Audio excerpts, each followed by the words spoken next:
Hi friends, welcome back to Mazhathulli creations. ഈ channel നിങ്ങൾ ആദ്യമായിട്ടാണ് കാണുന്നതെങ്കിൽ സബ്സ്ക്രൈബ് ചെയ്യാൻ മറക്കല്ലേ.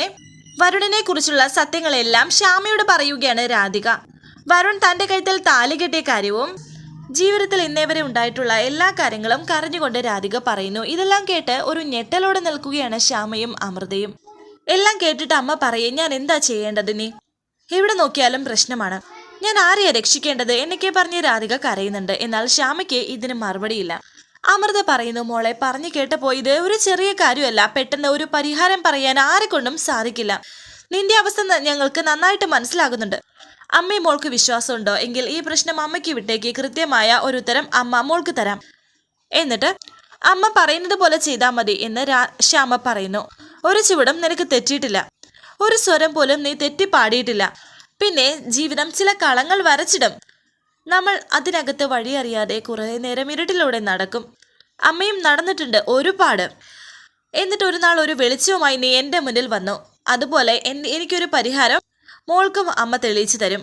മതിയമ്മേ, എന്നാ ഞാൻ ക്ലാസ്സിലേക്ക് എന്ന് രാധിക പറയുമ്പോൾ ശ്യാമ പറയുന്നുണ്ട്, ഇന്നിനിപ്പോൾ വേണ്ട, മോള് വീട്ടിലേക്ക് പോയിക്കോളും. ആദ്യം മനസ്സ് ഒന്ന് തണുക്കട്ടെ, എന്നിട്ടാവാം ബാക്കി. ശരിയെന്ന് പറഞ്ഞ് രാധിക പോകുന്നു. രാധിക പോയി കഴിഞ്ഞതിന് ശേഷം ആ മുഖംമൂടി എടുത്ത് മാറ്റുകയാണ് ശ്യാമ. എന്നിട്ട് വല്ലാണ്ട് വിഷമത്തോടെ തന്നെ നിൽക്കുന്നു. ഞാൻ നടന്ന വഴികൾ മുഴുവനും മുൾച്ചെടികളായിരുന്നു. എൻ്റെ മോളുടെ ചിരിയും കളിയും ഒക്കെ അതിനകത്ത് നിന്നുകൊണ്ടാണ്. അല്ലേ എടുത്ത് എന്നൊക്കെ ശ്യാമ വിഷമത്തോടെ പറയുന്നുണ്ട്. ശ്യാമ ഇങ്ങനെ കരഞ്ഞാലോ? മോളുടെ പ്രശ്നങ്ങൾ പരിഹരിക്കാമെന്ന് വാക്ക് പറഞ്ഞതല്ലേ എന്ന് അമൃത പറയുന്നു. പരിഹരിക്കണം, എൻ്റെ മോളുടെ പ്രശ്നങ്ങളെല്ലാം പരിഹരിക്കണം എന്നൊക്കെ ശ്യാമ പറയുന്നുണ്ട്. ഇതേ സമയം രാധിക വീട്ടിലേക്ക് വരികയായിരുന്നു. ആ സമയം രാധികയെ കാത്ത് വരുൺ നിൽപ്പുണ്ടായിരുന്നു. രാധിക നിൽക്കുക എന്ന് പറഞ്ഞ് വരുൺ രാധികയുടെ അരികിലേക്ക് വന്നു. കാറിലേക്ക് കയറി, എനിക്ക് തന്നോട് അല്പം സംസാരിക്കാനുണ്ട് എന്ന് വരുൺ പറയുന്നുണ്ട്. വേണ്ട, ഞാൻ നടന്നു പോയിക്കോളാം എന്ന് രാധിക പറയുന്നുണ്ട്. എനിക്ക് സംസാരിക്കാനുണ്ട് എന്ന് വരുൺ പറയുമ്പോൾ എനിക്കൊന്നും സംസാരിക്കാനില്ല എന്ന് പറഞ്ഞ് വരുൺ പോകാൻ തുടങ്ങുകയാണ്. എന്നാൽ വരുൺ ശ്യാമയുടെ കയ്യിലേക്ക് പിടിക്കുന്നു. എന്തുകൊണ്ടാണ് പ്രിയങ്കയെ ഞാൻ സിനിമയിൽ അഭിനയിപ്പിക്കാൻ തീരുമാനിച്ചത് എന്നറിയാമോ? ഒരു സിനിമയിൽ അഭിനയിപ്പിച്ചാൽ എൻ്റെ ജീവിതത്തിന് എന്നേക്കുമായി ഒഴിഞ്ഞു പോകാമെന്ന് അവൾ എന്നോട് വാക്ക് പറഞ്ഞു. ഞാനത് ചെയ്തത് നമുക്ക് വേണ്ടിയിട്ടാണ്, ഇനിയെങ്കിലും ഒന്ന് സ്വസ്ഥമായി ജീവിക്കാൻ. എന്നിട്ട് ഇന്ദ്രജിത് മേനോൻ എന്തെങ്കിലുമൊക്കെ പറഞ്ഞെന്ന് കരുതി താൻ അഭിനയിക്കാമെന്ന് സമ്മതിച്ചത് എന്തിനാ? താൻ ആ സിനിമയിൽ അഭിനയിക്കാൻ പാടില്ല, ഇത് എൻ്റെ തീരുമാനമാണ്. രാധിക മനസ്സിൽ വിചാരിക്കുന്നു, എനിക്ക് പകരം പ്രിയങ്കയാണ് അഭിനയിക്കുന്നതെങ്കിൽ ഇവർ തമ്മിൽ പിരിയും, അതോടെ കുടുംബം ഇല്ലാതാകും. ഇനിയിപ്പോൾ എന്ത് നടന്നാലും കുഴപ്പമില്ല, തൽക്കാലം വരുണിനെ എനിക്ക് വെറുപ്പിച്ചേ മതിയാകും എന്ന് രാധിക ഓർക്കുന്നു. ഞാൻ ചോദിച്ചത് താൻ കേട്ടില്ല എന്ന് വരുൺ പറയുമ്പോൾ രാധിക ദേഷ്യത്തോടെ പറയുന്നുണ്ട്, കേട്ടോ, എന്നെ തേടി വന്ന അവസരം ഞാൻ എന്തിനാ വേണ്ടെന്ന് വെക്കുന്നത്? അപ്പോൾ സിനിമയിൽ അഭിനയിക്കാൻ താൻ ആഗ്രഹിച്ചിരുന്നോ എന്ന് വരുൺ ചോദിക്കുമ്പോൾ രാധിക പറയുന്നു, ആഗ്രഹം എല്ലാവർക്കും കാണില്ലേ, അതാരെങ്കിലും നെറ്റിയിലൊടിച്ച് നടക്കാറുണ്ടോ? ഇല്ല, ഞാനിത് വിശ്വസിക്കില്ല. എനിക്ക് തൻ്റെ പ്രശ്നം എന്താണെന്ന് എനിക്ക് അറിയാം. തനിക്ക് എന്നെ ഇഷ്ടമാണെന്നും എനിക്കറിയാം, അതും തൻ്റെ ജീവനെ പോലെ. പക്ഷേ പ്രിയങ്കയുടെ ജീവിതം, അവളുടെ ഭാവി, കുടുംബം, ഇതൊക്കെയാണ് തൻ്റെ പ്രശ്നം. അതുകൊണ്ടാണ് പ്രിയങ്കയുടെ ഭാവി സുരക്ഷിതമാക്കിയിട്ട് നമ്മുടെ ജീവിതത്തിലേക്ക് കടക്കാമെന്ന് ഞാൻ വിചാരിച്ചത്. എടോ, അല്പം സാവകാശം എനിക്ക് തന്നാൽ മതി, ബാക്കി കാര്യം ഞാൻ സംസാരിച്ച് തീരുമാനമെടുത്തോളാം.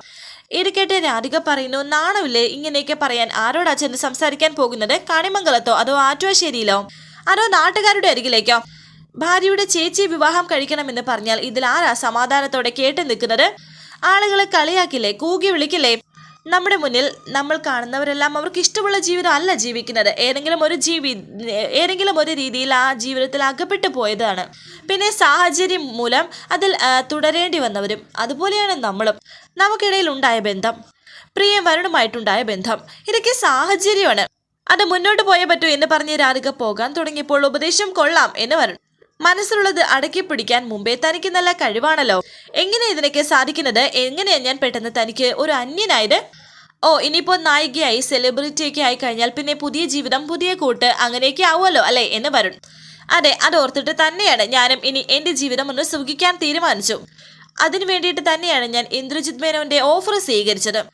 എൻ്റെ അച്ഛൻ എനിക്ക് സമ്മതം തന്നാൽ ആ സിനിമയിൽ ഞാൻ അഭിനയിക്കും. അതിന് എനിക്ക് വേറെ ആരോടും സമ്മതം ചോദിക്കേണ്ട കാര്യമില്ലെന്ന് രാധിക. എൻ്റെ ജീവിതം എനിക്ക് വിട്ടേക്ക്, ഇതിൽ കൂടുതൽ എനിക്കൊന്നും പറയാനില്ല എന്ന് പറഞ്ഞ് രാധിക പോകുന്നു. രാധിക എടോ എന്നൊക്കെ പറഞ്ഞ് വീണ്ടും വരുൺ വിളിക്കുന്നുണ്ടെങ്കിലും രാധിക മൈൻഡ് ചെയ്യാതെ മുന്നോട്ടേക്ക് പോയി. സങ്കടത്തോടെയാണ് വരുൺ നിൽക്കുന്നത്. ശേഷം കാണിക്കുന്നത് കണിമംഗലത്തേക്ക് വന്നിരിക്കുകയാണ് പ്രിയങ്ക. എടുത്തി എന്ന് പറഞ്ഞ് ഓടിയാണ് വന്നിരിക്കുന്നത്. അവിടെ കൽപ്പനയുണ്ടായിരുന്നു. വരുൺ എവിടെയെന്ന് ചോദിക്കുമ്പോൾ അവൻ മുറിയിലുണ്ടെന്ന് കൽപ്പന പറയുന്നുണ്ട്. എന്താണെന്ന് ചോദിക്കുമ്പോൾ ദേഷ്യത്തോടെ പ്രിയങ്ക വരുണിന്റെ അരികിലേക്ക് പോകുന്നു. വരുണിന്റെ അരികിലേക്ക് ദേഷ്യത്തോടെ വന്നിരിക്കുകയാണ് പ്രിയങ്ക. വരുൺ എന്ന് പറഞ്ഞ് ദേഷ്യത്തോടെ തന്നെ വന്നു. നമ്മൾ തമ്മിലുള്ള കരാറിന്റെ കാര്യം കൂടെ കൂടെ എന്നെ ഓർമ്മിപ്പിക്കാറുണ്ടല്ലോ. ഇപ്പൊ എന്റെ ആ കരാർ നടക്കാത്തത് ആ ഡയറക്ടർ ഉണ്ടല്ലോ, ഇന്ദ്രജിത് മേനോൻ. അയാള് ഫിദ മേഡത്തെയും കൂട്ടി വീട്ടിലേക്ക് വന്നിരുന്നു. എന്തിനാ വന്നത് എന്നറിയോ? രാധികയെ ഹീറോയിൻ ആക്കാൻ. അച്ഛനെ കൊണ്ട് അവരെ തീരുമാനം എടുപ്പിച്ചോ, ചേച്ചിയെ നായികയാക്കാം എന്ന് തീരുമാനിച്ചു. അതെന്തായാലും മോശമായി. പ്രിയങ്കയ്ക്ക് വേണ്ടിയിട്ടല്ലേ നീ ആ ഡയറക്ടറെ കണ്ടത്? എന്നെ കൽപ്പന പറയുമ്പോൾ വരുൺ പറയുന്നു, എടുത്ത് ഈ വിഷയത്തിൽ ഇടപെടണ്ട. അങ്ങനെ നീ പറയുന്നത് കേട്ട് വാ മൂടി നിൽക്കാൻ പറ്റുമോ? കണിമംഗലത്ത് എന്നെ പോലെ വന്ന് കയറിയതല്ലേ ഇവളും? എന്നെ പോലെ അവകാശങ്ങൾ ഇവൾക്കും ഉണ്ടല്ലോ. അല്ല, അപ്പോ അവളെങ്ങനെയാ സിനിമാ നടിയാവുന്നത്? സത്യമായിട്ടും പ്രിയങ്ക, നിന്റെ സ്ഥാനത്ത് ഞാനായിരുന്നെങ്കിൽ കഴുത്ത് ഞെരിച്ച് കൊന്നേനെയായിരുന്നു. ഈ കാര്യത്തിൽ നീ എന്ത് ന്യായീകരണം നടത്തിയിട്ടും കാര്യമില്ല. അവസരങ്ങൾ തട്ടിയെടുക്കാൻ അവള് മിടിക്കുകയാണ്. എന്തായാലും അവൾ എല്ലാവരെയും കൊണ്ട് സമ്മതിപ്പിക്കാൻ മിടിക്കുകയാണ്. മഹാത്മയാണല്ലോ അവള്. എനിക്ക് ദേഷ്യത്തോടെ കൽപ്പന പറയുമ്പോൾ പ്രിയങ്ക പറയുന്നുണ്ട്, വരുൺ ഇത് വിലക്കണം. എന്റെ സ്ഥാനം നഷ്ടപ്പെടുത്തിക്കൊണ്ട് ചേച്ചി ആ സിനിമയിൽ അഭിനയിച്ചാൽ പിന്നെ എന്തൊക്കെയാ നടക്കാൻ പോകുന്നതെന്ന് എനിക്ക് അറിയില്ല. ഈ സമയം വരുണിന്റെ ഫോണിലേക്ക് ഒരു കോള്. അച്ഛനാണ് വിളിക്കുന്നത്. എനിക്ക് മോനോട് വളരെ പ്രധാനപ്പെട്ട ഒരു കാര്യം സംസാരിക്കാനുണ്ടായിരുന്നു. നാളെ രാവിലെ മോൻ ക്ഷേത്രത്തിലേക്കൊന്ന് വരാമോ എന്ന് അച്ഛൻ ചോദിക്കുന്നു. എന്നിട്ട് നമുക്ക് നേരിൽ കാണാം, സംസാരിക്കാം എന്ന് പറഞ്ഞ് അദ്ദേഹം ഫോണും വെച്ചു. ഫോൺ വെച്ചതിന് ശേഷം വരുൺ പറയുന്നുണ്ട് പ്രിയങ്കയോട് അച്ഛൻ പറഞ്ഞ കാര്യം. ഇത് കേട്ട് പ്രിയങ്ക പറയുന്നു, അതെന്തിനാണെന്ന് എനിക്കറിയാം. ചേച്ചി അഭിനയിക്കുമ്പോൾ കൂട്ടുപോകാനായിരിക്കും. എന്താ അവരുടെ അതിനും സമ്മതിച്ചു കൊടുക്കാൻ തയ്യാറാണോ? നാണോ ഉണ്ടോടാ നിനക്ക്? ഇവൾക്ക് വേണ്ടി ഒരു തീരുമാനമെടുക്കുക, എന്നിട്ട് വേറൊരുത്തിക്ക് വേണ്ടി അത് മാറ്റിക്കൊടുക്കുക. രാധികയ്ക്ക് അഭിനയിക്കാൻ കൂട്ടുപോകാൻ നീ ആരാ? അവിടെ ആയോ? ചെല്ലെ, കണിമംഗലത്തെ രാജകുമാരൻ സിനിമാ നടിയുടെ പൊട്ടിക്കൊടുക്കും.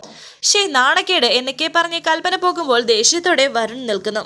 വരുൺ നാളെ ക്ഷേത്രത്തിലേക്ക് പോകുമ്പോൾ വരുണിന്റെ കൂടെ ഞാനും വരുന്നുണ്ട്. ചേച്ചി അഭിനയിക്കരുത് എന്ന് പറയാൻ. അച്ഛന്റെ മുഖത്ത് നോക്കി വരുൺ അത് പറഞ്ഞിരിക്കണം, മനസ്സിലായോ എന്ന് പ്രിയങ്ക പറയുന്നു. ആകെ ടെൻഷനോടെ ഇരിക്കുകയാണ് വരുൺ. പിന്നീട് കാണിക്കുന്നത് നാളെ ആയിരിക്കുന്നു. പിറ്റേ ദിവസമായിരിക്കുന്നു. ക്ഷേത്രത്തിൽ അച്ഛൻ കാത്തു നിൽക്കുകയാണ് വരുണിനെയൊക്കെ.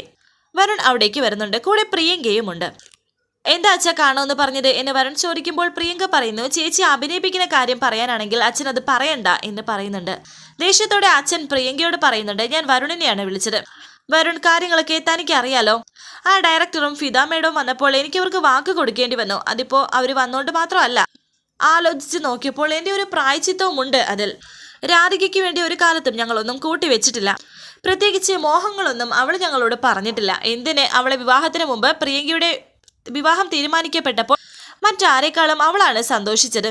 അവൾക്ക് ത്യാഗം ചെയ്യാനേ അറിയൂ, വെട്ടിപ്പിടിക്കാൻ അറിയില്ല. സത്യം പറഞ്ഞാൽ ഞാൻ ഈ സിനിമ അഭിനയത്തിന് എതിര് നിന്നതാണ്.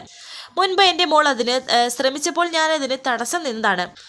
പക്ഷേ കാലം നമ്മുടെ മുന്നിലൂടെ ഒഴുകിക്കൊണ്ടിരിക്കുകയാണല്ലോ. അതിനനുസരിച്ചുള്ള മാറ്റങ്ങൾ ഉണ്ടായിക്കൊണ്ടിരിക്കുകയല്ലേ.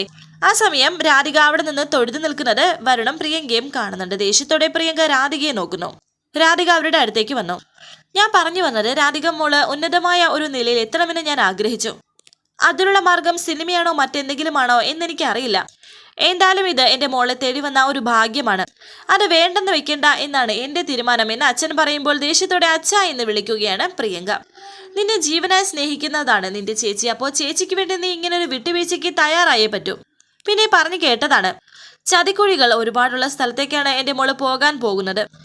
അവിടെ ഇവൾ സുരക്ഷിതമായിരിക്കണം എന്നെനിക്ക് നിർബന്ധമുണ്ട്. ഇന്ന് സിനിമയുടെ പൂജയല്ലേ, വരുണിന്റെ അധികമോളുടെ ഒപ്പം ഒന്ന് പോകാമോ എന്ന് ചോദിക്കുമ്പോൾ പ്രിയങ്ക ദേഷ്യത്തോടെ പറയുന്നുണ്ട്, എന്തിന്? അഭിനയിക്കാൻ തീരുമാനിച്ചെടുത്ത് തനിച്ചു പോയിക്കൂടെ? അങ്ങനെയാണെങ്കിൽ എനിക്ക് വരുണിനെ വിളിക്കേണ്ട ആവശ്യമില്ലായിരുന്നല്ലോ. എനിക്ക് വരുണിന് വിശ്വാസമുണ്ട്. വരുണിന്റെ കൂടെയാണ് പോകുന്നത് എങ്കിൽ എൻ്റെ മോൾക്കൊന്നും സംഭവിക്കില്ല എന്ന് എനിക്ക് വിശ്വാസമുണ്ടെന്നും അച്ഛൻ. എന്താ വരുൺ, തനിക്ക് ബുദ്ധിമുട്ടാകുമോ എന്ന് അച്ഛൻ ചോദിക്കുമ്പോൾ രാധികയെ നോക്കുകയാണ് വരുൺ. ഇല്ല, ഞാൻ കൊണ്ടുപോയിക്കോളാം എന്ന് വരുൺ. അച്ഛൻ പറയുന്നത് എനിക്ക് അനുസരിച്ചേ പറ്റൂ എന്ന് വരുൺ പ്രിയങ്കയോട് പറയുന്നുണ്ട്. എന്തെങ്കിലും ബുദ്ധിമുട്ട് വരുണിന് അവിടെ ഉണ്ടെന്ന് തോന്നിയാൽ അതെന്നോട് തുറന്നു പറയണം എന്ന് അച്ഛൻ. ഇത് വേണ്ടാന്ന് വെക്കാൻ ഒരു ബുദ്ധിമുട്ടുമില്ല അച്ഛാ. ചിലപ്പോൾ വരുണിന് ഓഫീസ് കാര്യങ്ങളൊക്കെ ആയിട്ട് ബുദ്ധിമുട്ടാകും. ഞാൻ തനിച്ചു പോയിക്കോളാം എന്ന് രാധിക. വേണ്ട, വരുൺ വരും എന്ന് അച്ഛൻ. എങ്കിൽ പിന്നെ സമയമായില്ലേ, നിങ്ങൾ പുറപ്പെടാൻ നോക്കുമെന്ന് അച്ഛൻ. പ്രിയങ്ക താൻ എന്ന് വരുൺ പ്രിയങ്കയോട് പറയുമ്പോൾ പ്രിയങ്ക പറയുന്നുണ്ട്, വലിയ വലിയ ആളുകളെ കൊണ്ടുപോയിക്കോളൂ, ഞാൻ തനിച്ചു പോയിക്കോളാം. പോയിട്ട് വാ മോളെ എന്ന് അച്ഛൻ രാധികയോട് പറയുന്നു. അങ്ങനെ ഇപ്പോൾ രാധികയും വരുണും ഒരുമിച്ച് പോകുന്നു. പ്രിയങ്ക അച്ഛനോട് പറയുന്നുണ്ട് ദേഷ്യത്തോടെ, അച്ഛന് സന്തോഷമായില്ലേ? പക്ഷെ അച്ഛൻ ഒന്നോർത്തോ, ഈ അനുഗ്രഹിച്ചുള്ള യാത്രയുണ്ടല്ലോ അത് പൂർത്തിയാവില്ല. കാരണം എന്റെ ചങ്കി കുത്തിയാണ് ഈ യാത്ര എന്ന് പറഞ്ഞിട്ട് ദേഷ്യത്തോടെ പ്രിയങ്ക അവിടെ നിന്ന് പോകുന്നു. എന്റെ കൃഷ്ണ, നല്ലത് മാത്രം വരണേ എന്ന് അച്ഛനും പ്രാർത്ഥനയോടെ നിൽക്കുന്നുണ്ട്. വരാനിരിക്കുന്ന പുതുപുത്തൻ എപ്പിസോഡുമായി വീണ്ടും കാണാം. Thank you for watching. Please subscribe, like, share my channel.